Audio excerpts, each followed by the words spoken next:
never once. Permit reform. And that's what it is. It's a permit reform. Doesn't sound glamorous. They won't write stories about it. They won't even talk about it. But it's so important. But it's only the first step in renewing America's roads, rails, runways, and rivers. As I discussed in Ohio recently, my new vision for American infrastructure will generate $1 trillion in infrastructure investment, which we desperately need. We've spent, as of a few months ago, $6 trillion in the Middle East. Think of it. $6 trillion in the Middle East. And it's worse than it was 15 years ago by a factor of 10. And yet, if you want to build a little road in one of your communities in Pennsylvania or Ohio or in Iowa or North Carolina or in Florida, you can't get the money.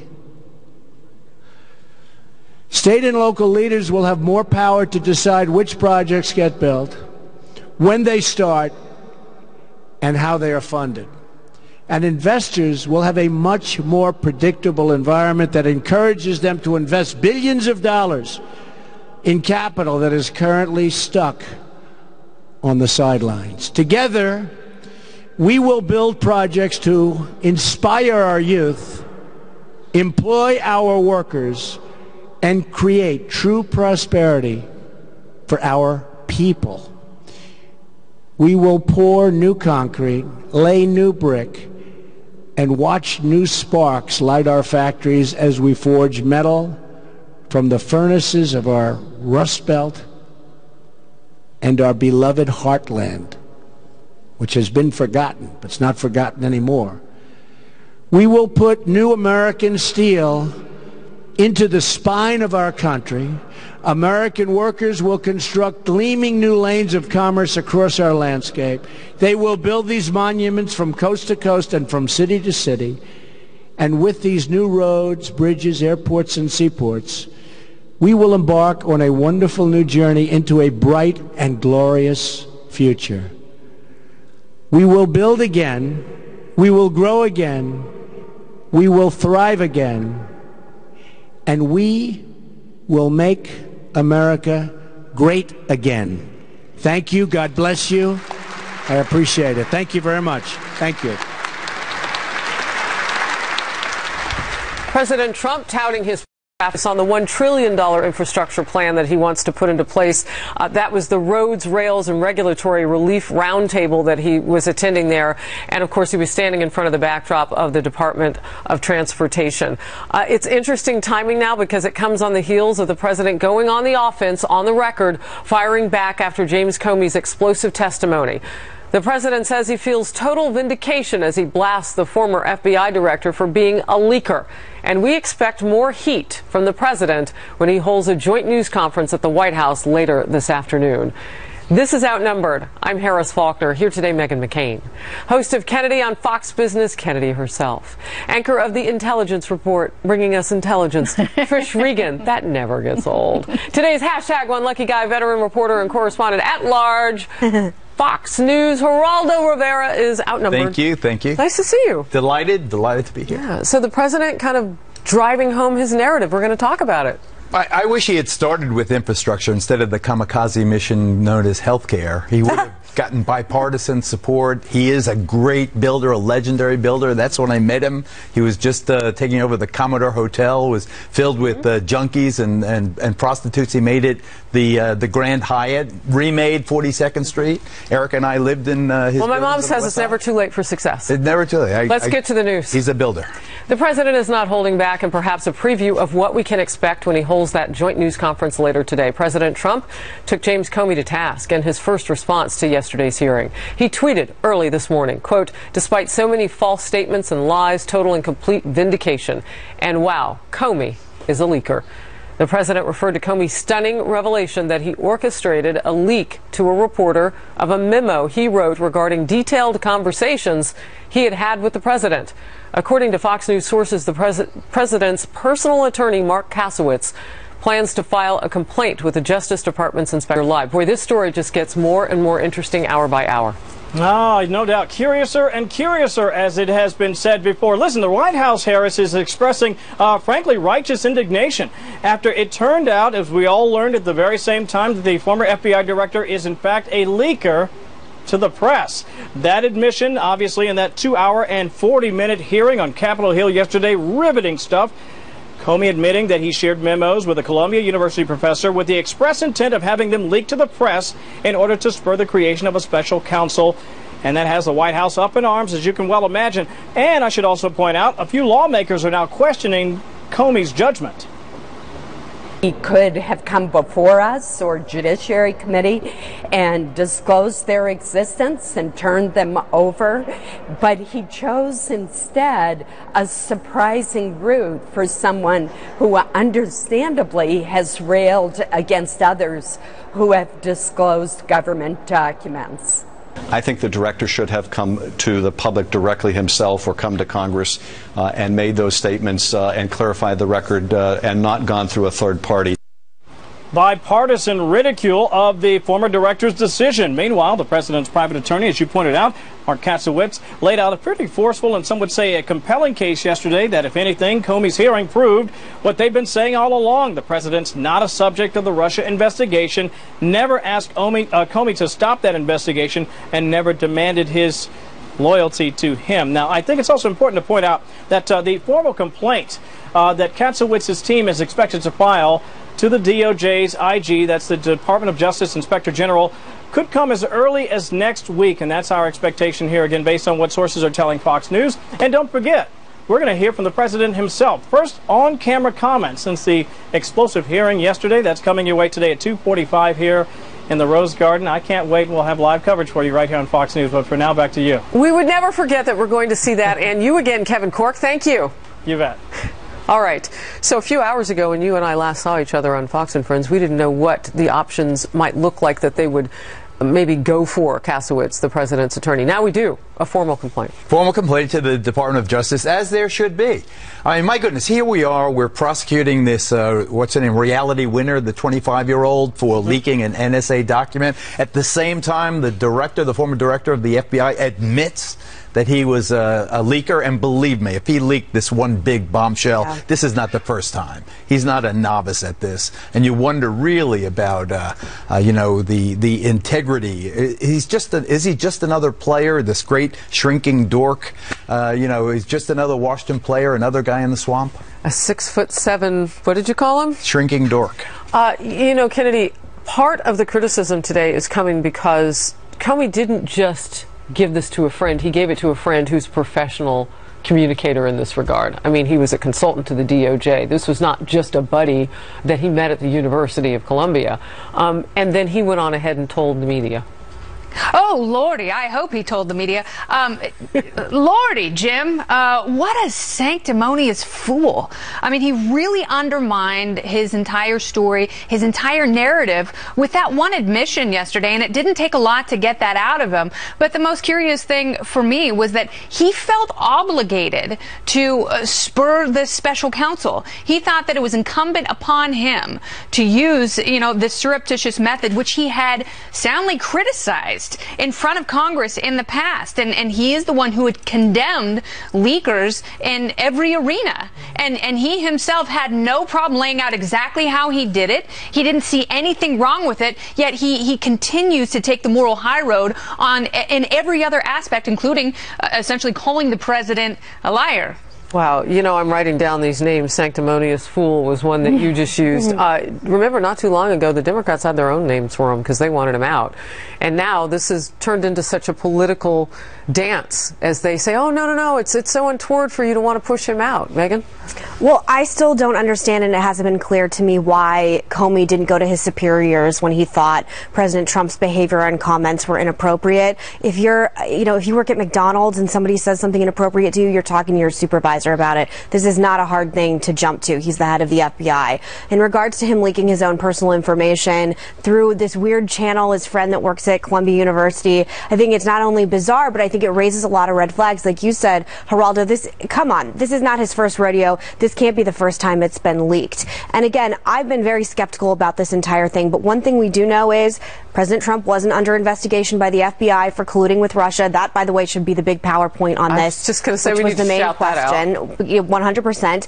And secondly, we have now been given reason. If President Trump knew that Comey was a leaker and it was known within the White House, he now has reason for his firing, which at the time, to a lot of the American public, it looked like it was questioning, because he was would have known that. And he would have known that. But he would know. So not only do I think he didn't do as great of a job as maybe liberals want to spin it, I think he has also given people like me reason to understand why President Trump ultimately fired him. Well, and it is a problem when you consider Reality Winner is facing charges. And look, she broke the law. No one's saying that she shouldn't be. By the way, that's a real person's name. People are getting very confused. Yeah, her middle name is Lee.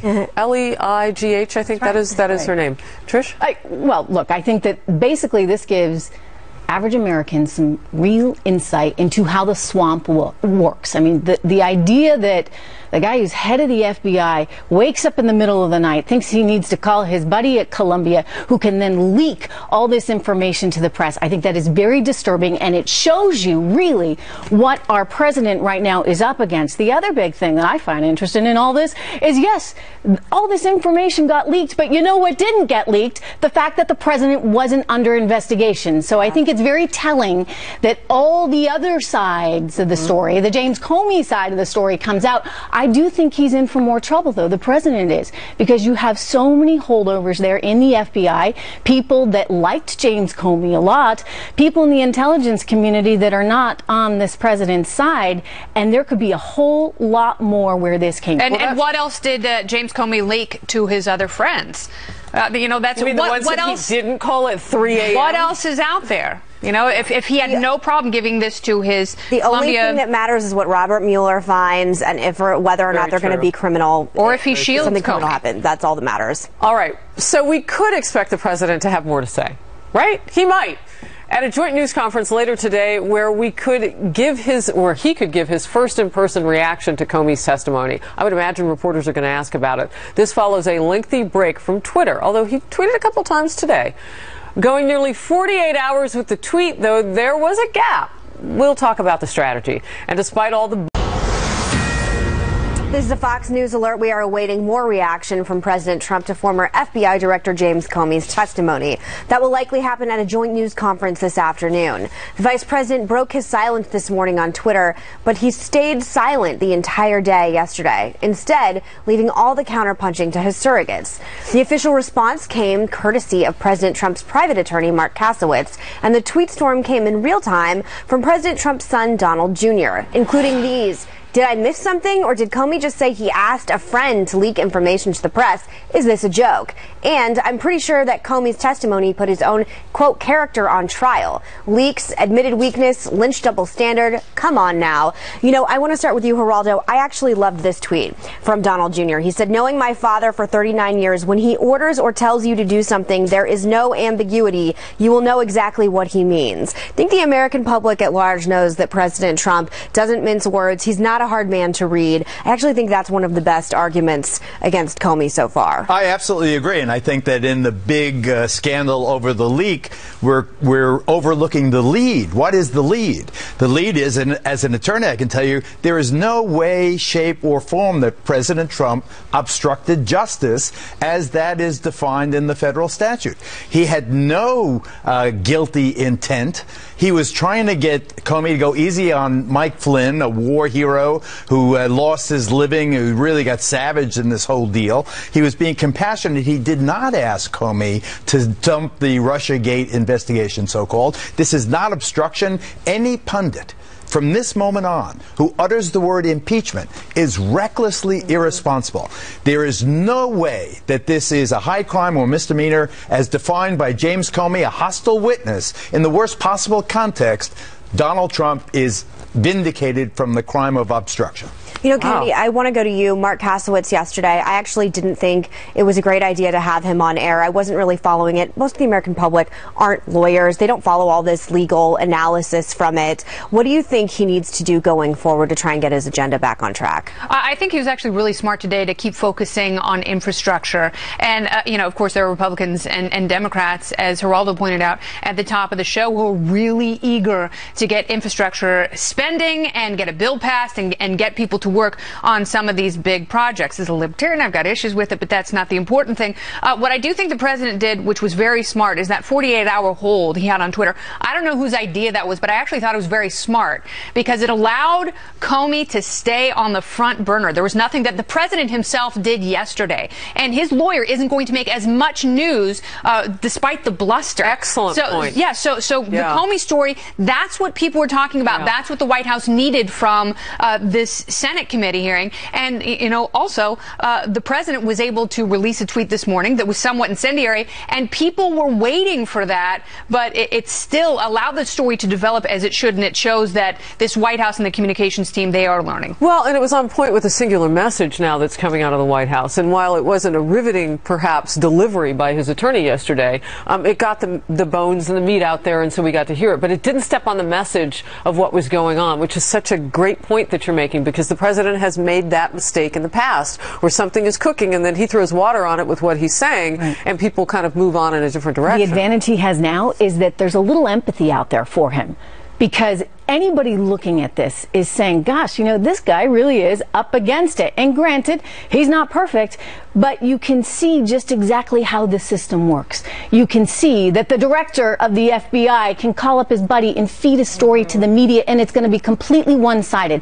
That sounds so dirty. No, exactly. The way you put that. But now I think your average American sees all this and says, gosh, President Trump is onto something when he's talking about this biased media. And there's a little bit more empathy, which frankly I think a lot of people have had a hard time mustering up for him. Now that they know what they know, I think there's a chance people are going to say, he's fighting a battle. Respect. I've been very skeptical about this entire thing, and let me tell you, James Comey made me completely jump to President Trump on this side. It's as simple as President Trump wasn't under any investigation for colluding with Russia. That's all I've wanted to know for months and months and months. We have to move on, though. With the Comey testimony in the rearview mirror, what one-level high Trump administration official is saying about the president's agenda going forward, plus high drama across the pond as the party of British Prime Minister Theresa May suffers a stunning election defeat, what this may mean for the political landscape here at home, as Democrats hope they can pull off a similar political shocker. Kennedy, why are you laughing? We'll get to that in a moment. The White House is facing some new questions on whether the fallout from James Comey's testimony could impede President Trump's agenda. But Kellyanne Conway says no way. She tweeted this: "It was business as usual at the White House today. The president hosted an infrastructure summit, a national security meeting, and gave an amazing speech at the Faith and Freedom Coalition conference." Conway also told our Martha McCallum that the administration is moving forward with its agenda. Watch. So not so much an inspirational message from him to you guys, but just keep on your work. But he knows we don't need inspiration because nobody there is what the reports say we are, which is downtrodden staff shakeup. Where is that? We've been hearing this for 4.5 months. It's completely ridiculous. The president continues to move forward with his team every single day.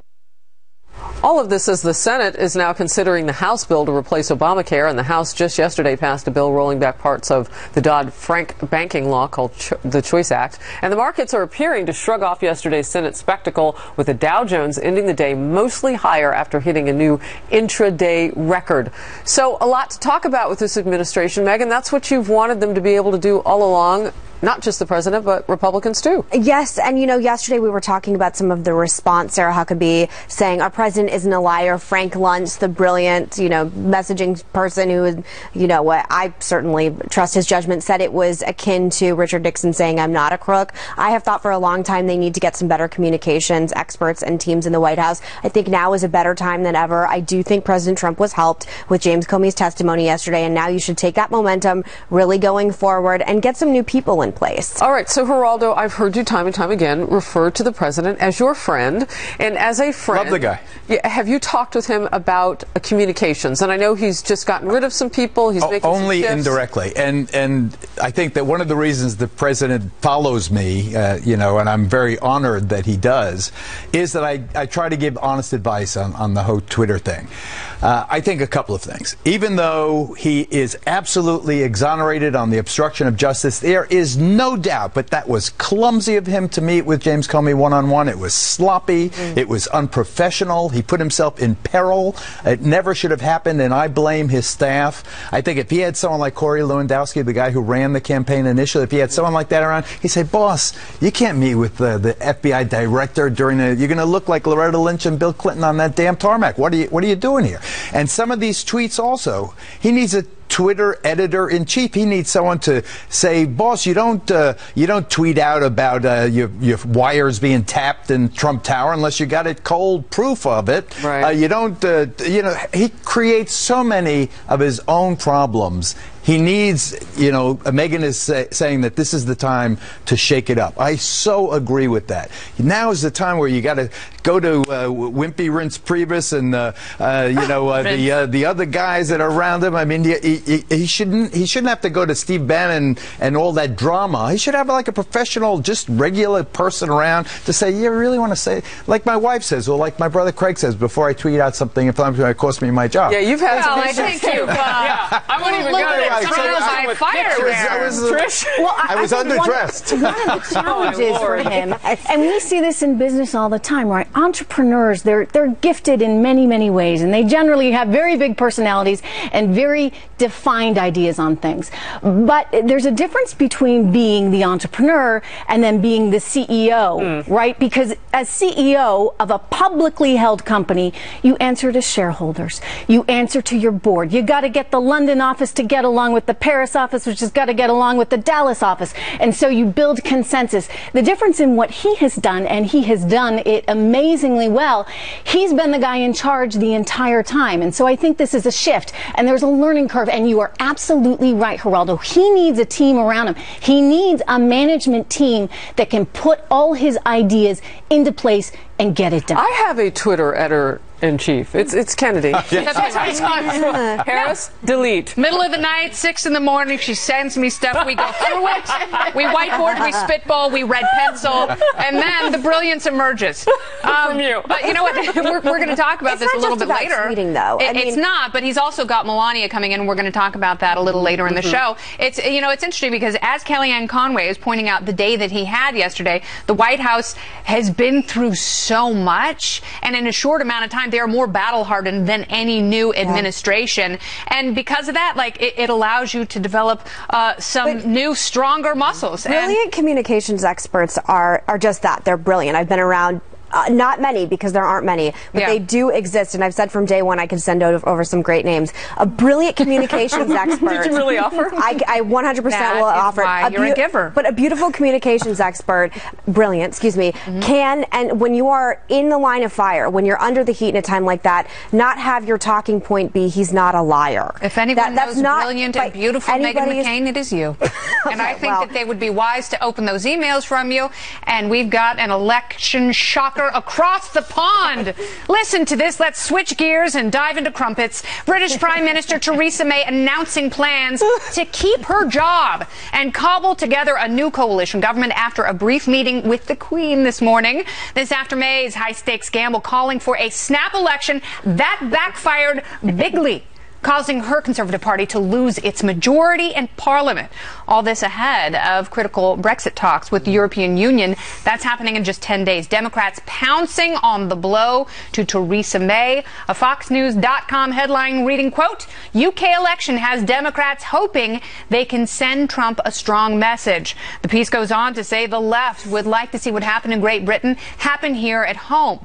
Democrats looking for some mojo as we get closer to next year's midterms. midterms, not to mention the Georgia special election that's happening in less than 2 weeks that some see as a bellwether. But now the big question, is there a message in this for the president? Geraldo, there are so many parallels to be drawn between the election in the UK and what's happening here at home. And, you know, Democrats are hoping that the Conservative Party losing some of their luster will translate over here. But there are a lot of Republicans in this country saying, not so fast. Theresa May is essentially a British Hillary Clinton with no charisma, bad timing, and no political intuition, and she blew it. What say you, Geraldo? Well, my goodness, what a buildup. I think that it is a stretch to try to translate what happened in Great Britain just now to what's happening here.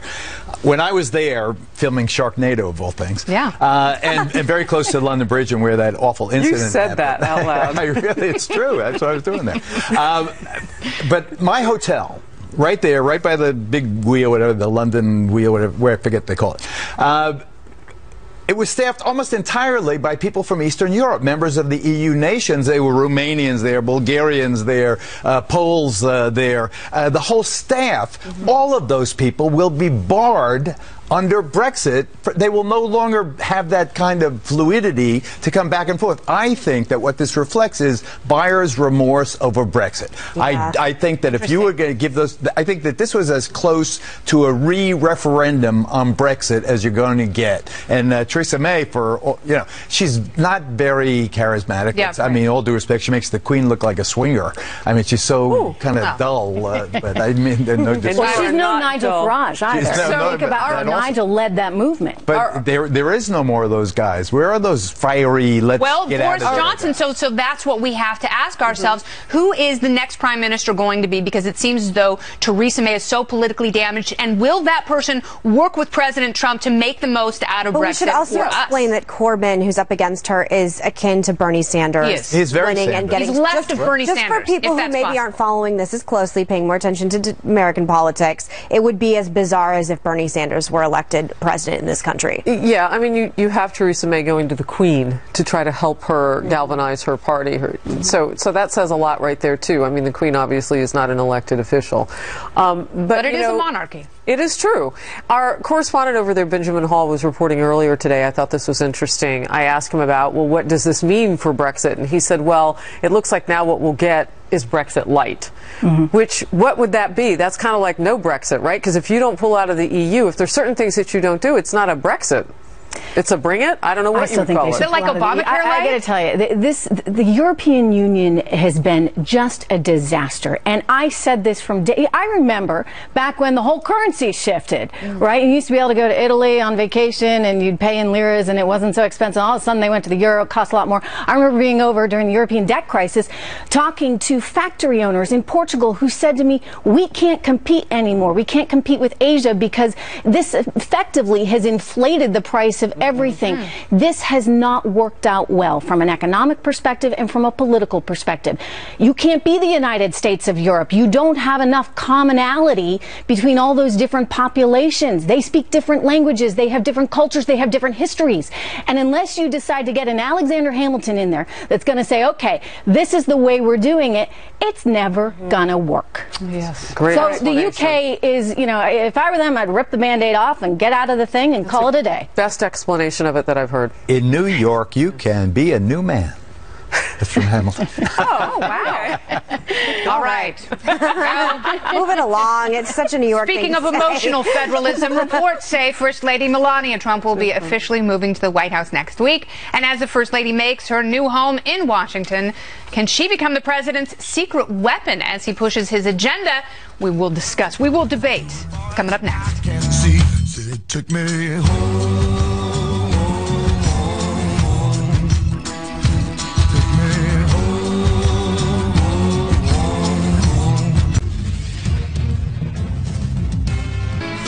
New questions now over whether First Lady Melania Trump's official move to the White House could be a game changer as President Trump looks to push forward with his agenda. The First Lady is getting good reviews during the president's recent overseas trip, and she's been appearing at more public events in recent days. Now, Politico.com is reporting that Mrs. Trump and son Barron will be moving permanently to the White House in Washington next Wednesday. But the White House has not actually confirmed that date. The report also says Melania Trump is taking on greater influence behind the scenes. Sources are telling Politico, quote, Melania is quietly but carefully following the day-to-day business of the West Wing and extremely protective of her husband's image and agenda. She keeps tabs on which aides she believes are loyal to the president, expresses her unvarnished opinions about personnel, and shares her husband's interest in and anger at cable news coverage of his administration, end quote. You know, I have heard you say time and time again, because you have been through your family experienced with different staff members and the issue of loyalty. What do you think about this? Well, first of all, I think the time is now for her to move to the White House if this does end up happening this soon. She's an incredible asset to him. She has very high approval ratings. I think most Americans have a good impression of her as First Lady. I've always thought she was capable of more than she's doing. We really haven't given her enough credit. I think she was shocked, and we talked at the time during the convention when she gave that speech, which was 100% a staffing issue, that they didn't vet and understand that it was allegedly plagiarized from our former First Lady. That is not Melania Trump's fault, 100% a staffer's fault. She has reason to be scarred. She has reason to be protective of her husband and the people that are surrounding them right now, and I think she'd be a good asset to help clean house in the communications department, as we were talking about earlier, Geraldo. And she's the power of the spouse. And when it comes to political families, cannot be underestimated. She has the power to help, change this White House, help change the agenda, help change the direction. She also has, like I said, enormously high approval ratings. They should use it. And Kennedy, is there anything that we particularly know about Melania Trump that will have a specific impact right away in the White House? Yeah, I think that she's a subtle, quiet, and loyal person. And I think that sort of force, that emotional grounding is so incredibly necessary. And not only Melania, but having Barron, too. Having a child there, the president will feel so much more protective of him. But also, I think Melania's greatest job may be the Twitter goalie. And she may be the one blocking him from reaching for the device at 6 in the morning, because she's the only person who can do that. So when he starts to stir, when he's got something that's been ruminating all night long, she'll slap his hand away and be like, Twitter editor-in-chief. That was the best line of the hour, Geraldo. But never underestimate the power of morale and how important it is to have family members around. That's right. I was 100% used as that when I was in my early 20s on my father's campaign. I didn't have very many skills when I was 21 years old, but really having family members around that can make these days a little easier, a little more levity, bringing Barron in, I think that cannot be underestimated now. Well, you'd be more than that now. Well, now. You're running the place now. She's a stunning asset. Go read the script right here. She's fabulous. She did a great job in the Middle East. She's a bombshell. She's so intelligent. She went to Italy to see those kids and spoke Italian to them. She spoke several languages. I mean, she's very sophisticated, and more importantly, she grounds them in a very real way and adds that pizzazz to the First Family. I just think that it's great. It's perfect timing. Barron's finished now in school here in Manhattan, so let him go. She makes him look good, and hopefully we'll see her bring out the best in him. I mean, I think, people feel, to your point, better when you're surrounded by family. I don't like it when my husband travels. I feel better when he's at home at night. I mean, for Donald Trump to have his wife there, his child there in the White House, it adds a sense of normalcy. It adds a sense of support, and I think it will only make him better. I mean, he's had a tough, few months there, and he's been going a zillion miles an hour. This will hopefully kind of calm some of that down, and maybe, in fact, she will be able to edit I think of it in a different way, too, just because we talk so much about PR and messaging. I mean, she becomes now something that can catch lightning for a while and maybe take some of the focus off of him while he gets his job done. Liberal filmmaker Michael Moore is taking his hatred for President Trump to a whole new level. He's launched a website which encourages whistleblowers to leak information damaging the Trump administration. Does this go too far? We'll talk about it.